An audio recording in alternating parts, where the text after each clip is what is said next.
Welcome to News at Danville Area Community College. I'm your host, Laura Williams, and in the studio with me is Dr. Stephen Nacco, the new president of Danville Area Community College. Dr. Nacco, welcome to the show. Well, I'm not really new. I'm at least 59 years old, so. And how many days in Danville? About 59? 2 blissful months I've been here, and every day I overturn another gold nugget as I see the people who are our amazing, wonderful students, our faculty in the classrooms, really dedicated, our staff also working very hard for our community and our students, and I just love being here. Very much so. So tell us about your journey from New Jersey to Danville. Not literally, but figuratively, is that right? Okay. It's a figurative, it's been a real, it's a return to really what I've always valued in higher ed, which is a community college, a comprehensive community college, which is a place that has something for everybody. And when we think about your department, which serves students who are at risk in high school dropouts, adult learners, giving them a chance for a better life through non-credit programs, but also the student who wants to transfer to Northwestern or wants to transfer to the University of Illinois or those programs and finish an associate. Then the students who want a job immediately, so they go in through our technology and they're learning mechatronics or wind technology, or they're nurses, and they graduate from us with degrees. And then there's the whole idea of the open door. It's for students who are either academically ready for us to move on, or they're socially, they want to come here and build that up, or for financial reasons they choose us. We are a springboard or a launching pad. It's the great place to start for higher ed. And even if they go to other places and they go on to master's and doctorate degrees, it was Dacc that got them started. And we're just, those of us, and I see it in the faculty, I see it in you with your students, with your staff, and I see it throughout the college. We're committed to what we do as a comprehensive community college, and every element of it in our mission is critical to what we do. Definitely. And I'm imagining that as you're going out and meeting people in the community, you're hearing a lot of people that have taken at least one class at the college. I have not met one person in Danville, and I've been living now in Danville for 2 months, who doesn't have some association with the college. Either the person himself or herself went, or a cousin or their children went, or they're sending their children for summer programs with the summer youth programs, or they're doing community education programs. They're learning how to operate their smartphones even, and some of those. So everybody has a different connection. What I also find though is, as much as Dacc is loved by the community, there's so many things that we do that the community doesn't even realize. So rather than reinventing a great community college, and this is a great community college, I think probably the first things I do is I want to show people that there's even more than they think. I mean, Dacc, when I first got here, I knew had one of the highest graduation rates in the country among community colleges, among 1,200 community colleges.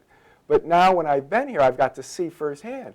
This is just done, it's not done in any way other than just totally egalitarian. The people here aren't particularly interested in one cohort. It's everybody being served, part-time, full-time, non-credit, credit. It's not just focused on one group. And that's really the way a good community college that has integrity and has committed staff and faculty should do things. And I've been very impressed with that. I'm also impressed with programs that people don't know about that we can talk about and just let people know. We have something for a lot of different people, and that getting that message out is important. I think one of the perspectives that you're really bringing to the faculty and staff and the administrators is this is how we've always done business, and you're coming in and you're saying, hey, do you guys realize how you're doing business and it's how fantastic it is? That's one of the things I continually hear and see you pointing out. And again, you know, we're here, we're entrenched. You've came in and you're seeing things and you're like, hey, do you guys realize that you're doing that? Not bragging about Dacc or about everyone here, but I'm just saying. And perfect examples. It's a leader college in achieving the dream. And people talk about it. It's words. But when you find out what that actually means, That's taking people who are in low socioeconomic, people in underrepresented groups, African Americans, Hispanic students who really are going to be, and many of these students that we have are the first in their college to go to college. And it's treating them like gold. It's going and helping these students succeed and lead the way so that we can have more success. And it's the ones who've been written off. It's any group, any person who was told in high school, you can't go to college, you're not college material. Or their parents said to them, no, we never went to college, so college isn't an option because of finance or because we're just not college people. Achieving the dream is about showing them that they could do that. And the TRIO program is the other one. TRIO isn't just about Dacc. That's just throughout a community saying college is an option for a lot of you, and college does a lot of different things. So these are two programs that we do to help raise consciousness about college and to open doors that hadn't existed for so many people in our community. They're great programs, and it's not that we have it here at Dacc isn't something you could say, oh, all colleges have it, because they don't. I mean, I've tried for 15 years to get a TRIO grant and haven't been able to do it. And now for these 15 years, Dacc has had it. And to be able to really to help people with that grant is just something it's a treasure for the community. Definitely, and they do great jobs with those programs. And again, with you coming in and you're seeing different things and you're pointing them out, and it's a highlight. And I love to share information with our audience about what Dacc is, who we are, who we want to be, and definitely I would like them to know more about you. And so I'm glad that you're on the show today just to talk with us and let people meet you and let them hear a little more about you. So with that said, tell us about you and coming to Danville and your family. Well, my wife was a Illinois, really a Chicagoan, and then went to college in Iowa, Cornell College.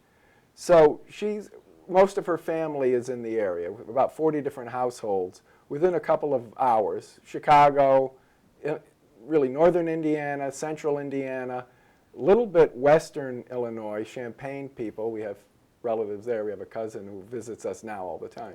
So for her, this was coming home. And when she saw in the Chronicle of Higher Education that this job was open in Dacc, she said I should apply. So I applied. And then the more I read about the college, and I said, absolutely, I just love the place. So, and following a great president in Dr. Jacobs, whose 17-year legacy, there again. Sure.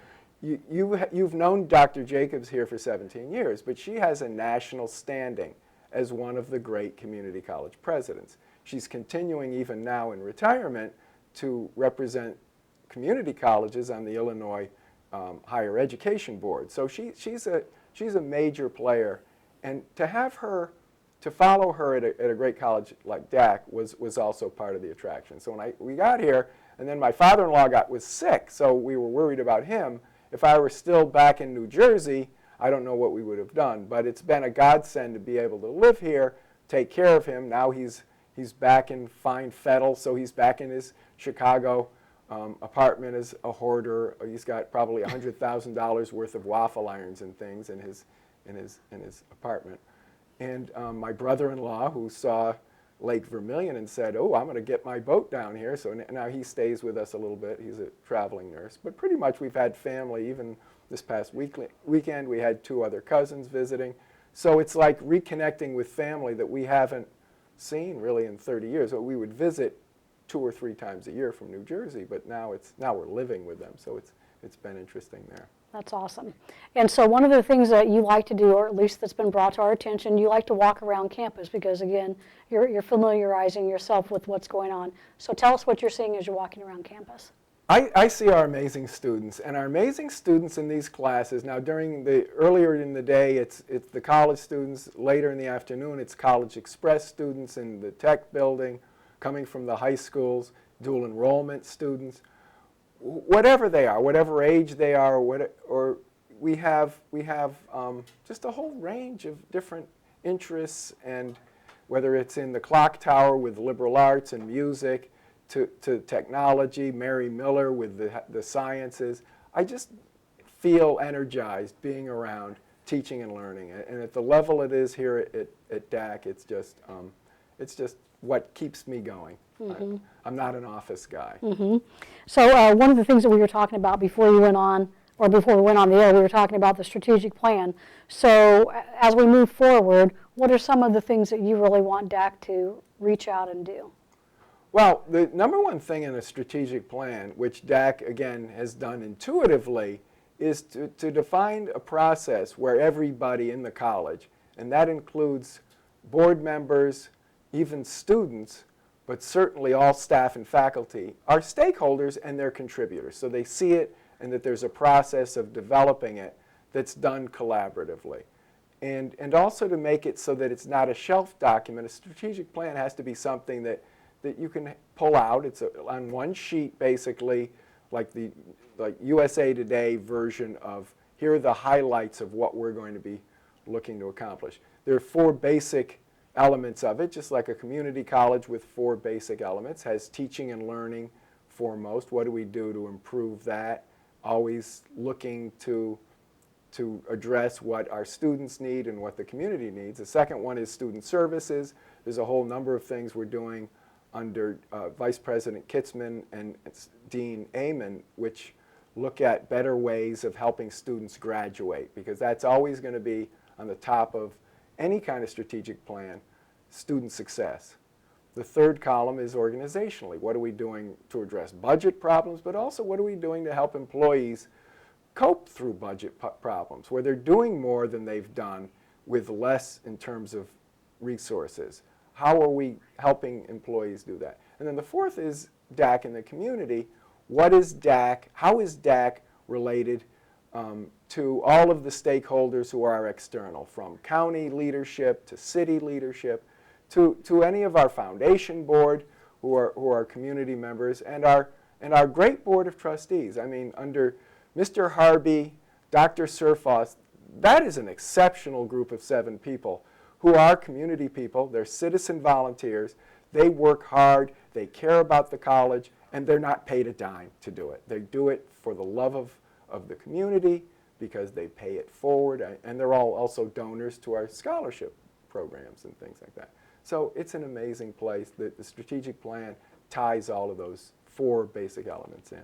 And speaking about the scholarships, I want to make sure we talk about the Dacc Foundation, because they're amazing, and they've done some great things. In the last few weeks, they gave away hundreds of thousands of dollars, and that was people investing in the college, in the student, and then that going to the students for their scholarships. Yeah, we have Pretty impressive. Yeah, it was. We have our Academy Awards. This is the honors program, and we had that last month, where over the last year, and this is off the charts record, 543 students with $634,000 of donations helped to a better life through just generosity and scholarships. And what happens at that honors event is that our donors and our students get together. There's hugs and just stories. The stories alone make that worth the afternoon. And it's the event's short, but the time that the donors spend with the students is priceless. And it's just really better than anything I think we could do short of commencement, when students actually walk and achieve what they came here to get, which is graduate. Sure. Well, Dr. Nacco, we're actually out of time, so thank you for coming. Thank you for sharing. We'll definitely have you back again and share more with our community so they can learn more about you. Why, thank you. Thank you. So this has been News at Danville Area Community College. We've been speaking with Dr. Nacco. Hey, you want to talk about your tweet real quick? Tweet me. I don't know about tweeting, so you have to tell them. Go ahead. You can look right in that camera and tell them. Well, you can go to the homepage right at the top of www.dacc.edu, and you can tweet President Nacco.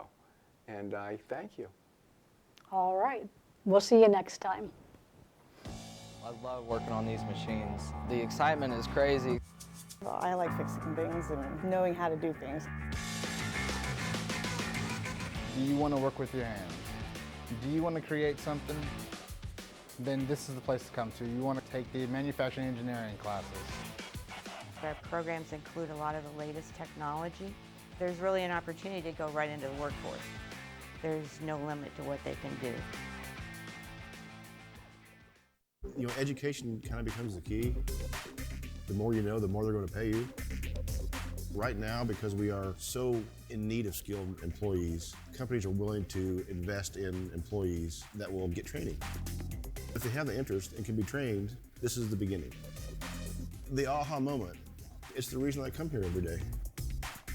I want them to understand when they leave my class that there's a lot going on in the world of manufacturing. With electronics, you can help people by going and figuring out what their problem is. You're like the superhero, you get to come in and fix it. I try to inspire them by challenging them. The teaching style is more like a workplace. They will work with you on an individual basis. They'll really try to understand what you need help with. After I graduate here, I feel like I'll be very prepared for the electronics field. Welcome back to News at Danville Area Community College. We have Pete Powell with us, and he is with our tractor trailer program. Pete has been on the show before, so you've probably seen him and learned some things, but he always has something new and exciting going on with this program. So we're going to talk about what the program is, what they're doing. My favorite topic, what's the going rate for tractor trailer drivers? So stay tuned and you can learn a little bit more about this with me. Pete, welcome to the show. Thank you, it's good to be here. Glad to have you back as always. And so again, let's just maybe start with just explaining what is tractor trailer, because I always used to call it a semi until we moved into the college district, and tractor trailer is the formal word. Sure. Well, the tractor is the part of the truck without the trailer. So you put the trailer on, you have the tractor trailer that makes it a combination unit. So when our students go to do their permit testing, they have to do the combination test also, because it's not just one unit, you have two units together to make that combination. And one of my favorite things about this program, besides you, one of my favorite past students, one of the things that's really neat about this is there almost always seems to be jobs in the industry, right? Yes, there are plenty of jobs. We have recruiters come into every class, and they tell us about their jobs. And usually for our recruiters, when they come in, the jobs they offer, the best home time they offer is you're going to be gone 5 days, home for 2 days. That's the best they offer for people that want to be out longer than that. They really like that also. They offer solo and team routes, but we have usually 5 or 6 recruiters come in to every class, but there's many companies out there that would hire our students right out of school. And actually most of our students, they don't even go to the recruiters' jobs. They find more local companies. So even here within Danville, there's a bunch of companies that'll take students, some, the larger ones we know like McLean's and Sigma, but there's also smaller ones, there's Love God out there, there's J&R Tire, but we see our students go to many companies just in the Danville area. Okay, so what's involved with the tractor trailer training? Well, it's a 6-week course, at least that's our main class is 6 weeks, and that is a Monday through Friday course. It's 8 a.m. to 4:30 p.m. And the first week is mostly in the classroom. We're going to do permit training. We're going to have the students working on hours of service and logbook training. And then starting the second week, that's when we start getting out to the trucks. We'll start doing our pre-trip training, our yard skills training, our driving training. Get to the end of the 6 weeks, we take our students to Charleston where they do their actual drive and get their CDL. Okay, so they have to go to Charleston to do that? Well, we used to go to Tilton. Unfortunately, they don't do Class A testing anymore. So now we drive about 2 hours to Charleston, which is a long drive, but it's really not a big deal because a lot of our training is driving anyway, so it's just part of the training driving over there. Charleston, they've been very good to us. The examiners, they really like us. They're very friendly. They're very happy with us because, since we've been there, over 90% of our students have passed the first time. The students that didn't pass the first time pass the second time, and they were telling me they have another school that comes there and they pass about 25% of the time the first time. So they're happy to have us come in there and do such a good job for them. But yeah, they're very friendly, very nice, and we get along with them very well. Well, that should make you really proud of what you do. It does. They thank me for my training, and I thank them for being fair because we were going to Rantoul for a little bit, and at Rantoul they were kind of shortening our box for the parallel parking, and we're supposed to have 15 feet longer than the total unit, and they were giving us 10 feet, so we went to Charleston, and they're very fair and very friendly, so we're thankful to have found Charleston. So what's your experience with tractor trailer before becoming an instructor? I drove for about 13 and a half years. I was with Midwest Transportation for a little over 7 years, with Sigma for about 4.5 years, and Expedited Freight for a couple of years before I came here. So I had about 13, 14 years before I came here. So it can be a very rewarding career, and you know, again, one of the things that's really great about it is the short time period that you go from taking the classes to actually being able to walk into a job. Sure. Yeah, and like I said with our recruiters, you know, a couple of things they offer. One of those is pre-hires, and basically with that, before you get out of school, you can send in the application, and they will hire you before you're even out. And what I encourage the students to do is, you know, get as many pre-hire letters as possible, and you can kind of pick your company when you're done. We have a lot of students that when they come through, you know, they finish on a Thursday or Friday. Come Monday, they're already on their way to their new job, ready to start working. Another thing with our recruiters is that they, you know, always let us know that their company does tuition reimbursement. So, you know, once you get done and you go work for the company, every month they're going to give you an extra $150 to $250 until your $3,500 is paid back. So really what you put into the program, you just get that right back, basically. You can, but you've got to stick with that company. So if you go to Schneider, you know, and work for a few months, and then go to Warner, Warner's not going to pay you the tuition reimbursement. It's got to be the first company you go to. So that option is there if you stick with that first company you go to. And the local companies aren't going to do that, but you know, these bigger companies, Warner, Schneider, Rell, Maverick, they're all going to do tuition reimbursement. Awesome. So now you said the cost was $3,500? Yes, it is $3,500, and that was actually a very good rate. I know it's expensive, but you know, a lot of our recruiters come in and tell our students, you know, be thankful for what you pay, because we go to a lot of schools where it's $5,000, $6,000, $7,000. So the $3,500 is reasonable. You got to realize with these trucks, there's a lot of expenses. We had a breakdown earlier this year that was $10,000. We've got to replace tires. They're about $300 a tire. We've got a clutch that may be going out in a truck right now. That's going to be $3,000. So between that and, you know, you have classes of 4 people. A lot of the classes at Dacc you'd go to, you might have 20 or 30 people, and everybody kind of, that expense gets spread out. But CDL, class of 4, you can't spread it out quite as much, and you can't have all that many students, or not everybody gets the time they need in the tractor trailer to get their driving and backing and all that in. Sure. So what would be the payment options? Well, we have classes that are financial aid eligible. Unfortunately, not every class is financial aid eligible. The class we have coming up November 14th, that is not financial aid eligible. The January 2nd class, the class after that, you can use financial aid for that class. So anybody wanting to use financial aid, they'll need to come into the January class. We have Vermilion County Works. They send quite a few people through each year.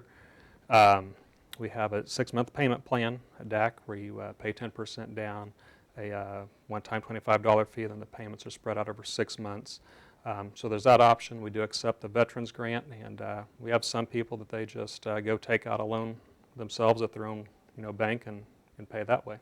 But very affordable. I know when I look at the Sunday paper and I always look at the jobs. I don't know why I'm not looking for a job, but I always just want to scan that to see what's out there. And it seems to me that there's almost always nursing and CDLs.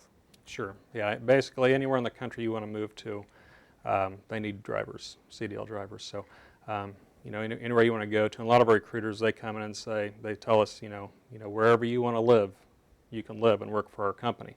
So, yeah, that's the kind of nice thing about having that CDL. You're flexible to go move anywhere in the country you want and still have a job. Has it increased? Yes. Yes. We've needed drivers for a long time, but there's been a shortage of drivers, and it's just getting worse. Companies are needing more and more drivers.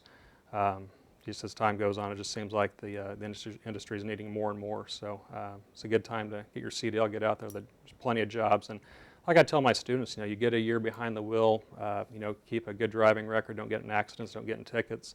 In a year, you know, there's going to be that many more companies that will be willing to take you. I know like AutoZone, Holland, R&L here locally. You know, once you get that year in and you're doing well, then they can look at you also and consider you as a driver. Okay. So what are the requirements for the program? Well, the requirements, helps to be over 21. If you're not over 21, you can't drive across state lines with a CDL. You can get a CDL, you know, as soon as you turn 18. You just can't drive across state lines. So it helps to be 21. prior to coming to the class, you'd have to take a DOT physical, random, or not a random, but a drug screen. And when you get in the program, you're on a random drug screening pool that you can be selected from at any time. So I always tell people, if drugs are part of your life in any way, the CDL industry is not for you. But as long as they don't have a terrible driving record, recent felonies, things like that, there's opportunities out there in the CDL world for people. Mm-hmm. So if someone wants to learn more, what would they do? Well, if they want to learn more about our program, they could call me, email me. We're on the Dacc site, but my phone number, if they want to call me, 217-443-8565. That's the number you'd call. And as far as the payment plans I was telling you about, I could lead people in the right directions to the financial aid office, to the veterans office here at Dacc, any of those the people that they need to talk to for that, I could lead them in the right direction for that also, as well as answer any questions that they need to know. Okay, and so where would the person actually do their training? Because I know you moved where you practice at, so is your office, do they actually come on campus or do you go off-site? Well, I work with the classes quite a bit, so I'm not always in my office, but I am in the Technology Center here at Dacc. Where we do our training is over at HRW on Voorhees Street, 1850s Voorhees Street. That's where we actually do our training. So I recommend people that want to contact me, call me or email me first, and I'd be happy to set up a time to meet with them. But if you just come to my office, I may not be there because I do spend a lot of time with the classes. Okay, and then what about the other driving program that we have? Because when I was a switchboard operator, I always had phone calls from people wanting to get their driver's license. Sure, we do have the driver's ed class for those 15 to 17 years old. That is a 4-week class. It's 30 hours, and we also have behind the wheel training with that. It usually takes a couple weeks. It starts as soon as the class ends, so you're looking at a total of about 6 to 7 weeks. The class we have coming up for the driver's ed class is November 7th. That is the last one that we're going to have for this year. Next one after that won't be till March, so kind of avoid the winter months and the icy roads with the new students. Cost for that program is $400. Okay. Yeah. And we also have a 6-hour class for those 18 to 20 that didn't complete high school drivers, that if they want to get their driver's license, they have to take the 6-hour class. So after that, about once a month, and at $65. And this month it'll be October 22nd that we have that class. Okay. So Pete, what are, from having the experience in the field as a tractor trailer driver, what were some of the rewards? What's some of the rewards of this job? Why would somebody want to look into this pathway? Well, for one, some people just like driving. It's also nice when you're out there. You don't really have anybody looking over your shoulder the whole time. You're kind of out there on your own, doing your own thing. And it's really the harder you want to work, the more time you want to put in, the more you're going to make. So in a sense, you're your own boss. And there's just so many opportunities out there, so many different options for every person. There's options that would fit them and their family. Like I said, get that year in, more opportunities open up, and you can get home a little more often. But yeah, there's just so much out there in the CDL industry right now. So when you're doing the over-the-road truck driving, where do they actually sleep in the trucks? When I see those trucks pulled over on the side of the road, are people sleeping in there, or what? Is that what you do? Sure, yeah, they do have the sleepers in there. So they've got their beds, and usually they have units that run a little pony motor in these trucks, so they don't have to keep their truck running, and yet they can still have air conditioning and heating in there. And some of the companies, even our recruiters, come and tell us, we've got TVs in our trucks, so you got Dish Network or whatever they use in the trucks. I don't know, but they've got all the options for them to sit there and watch TV in their truck while they're having their 10 hours off. Okay, and then just a driving question in general. What's the best thing that non-semi drivers or tractor trailers, what's the best thing that those vehicles can do to help tractor trailer drivers? Well, just give them room, let them in. We need a little bit more room to fit in than a car, and a lot of times people see a semi wanting to get over, and instead of letting them in, the cars want to speed up and not lose any time. But respect the semi driver, give him space to get in. Don't pull right in front of him and slow down. It's a little bit harder for us to get down in gears and get picked back up in speed, especially if we have a heavy load. So just being courteous is all that we would ask. Okay. Well, Pete, thank you so much for being here. We've been speaking with Pete Powell with the Driver's Training Program. If you want to learn more about any of the subjects we've talked about today, you can look us up at www.dacc.edu, or you can give us a call at 443-DACC, which is 443-3222. And I'll tell you, Dr. Nacco even has signs around campus that says, "Tweet the president." So he really does want to hear from you, and he would love to meet you. And we would like to thank you for listening today, and we'll see you next time.